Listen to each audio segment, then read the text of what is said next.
All right, hello, Physics 2 students. We are going to go over your lab today. It's going to have two parts.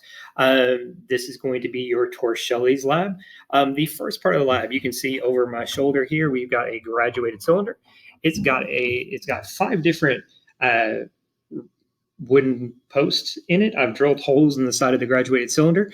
The first part, let me move the camera down so you can see the bottom of it. First part of the lab, here's what I want you to think about. I'm going to pull all five of those pegs out relatively close to the same time.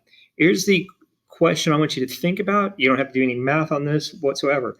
But what I want you to think about is which hole will the water come out and go out further? So I want you to pause right here and ask yourself, where do you think the water would come out faster and go out further from? And then why? So pause the video real quick and think about that. All right, now that you've unpaused, we're going to try it out and see what happens. So I'm going to pull all five of these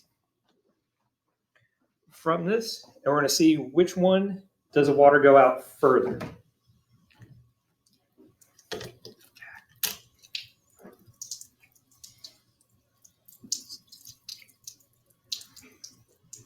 So hopefully you're seeing that the hole towards the bottom is coming out faster. And it's also going out further. So I just want you to, for this question, I want you to explain why is that occurring. So I'm going to plug this back up and we're going to come back for part two. All right, part two of the lab. I have refilled our graduated cylinder back up to the top. What I'm going to do this time is I'm only going to pull out this bottom peg. But here's what your job for this lab is.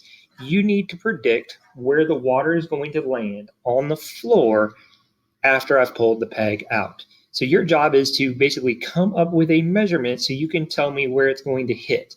And you guys need to decide as a class where that's going to be.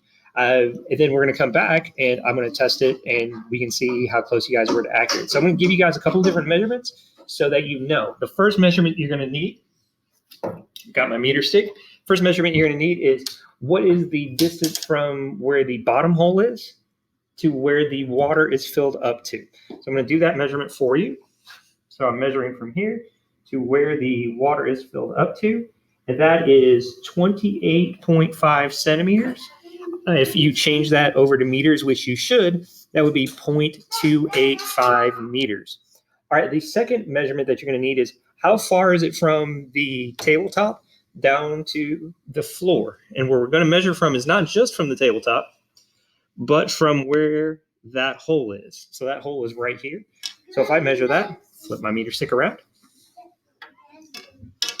and measure where that is to. So that is at 91.5 centimeters, or 0.915 meters. So those are all the measurements you need. So what you're going to need, the things I want you to solve for is what's the velocity of the water coming out? How long is it going to be in the air?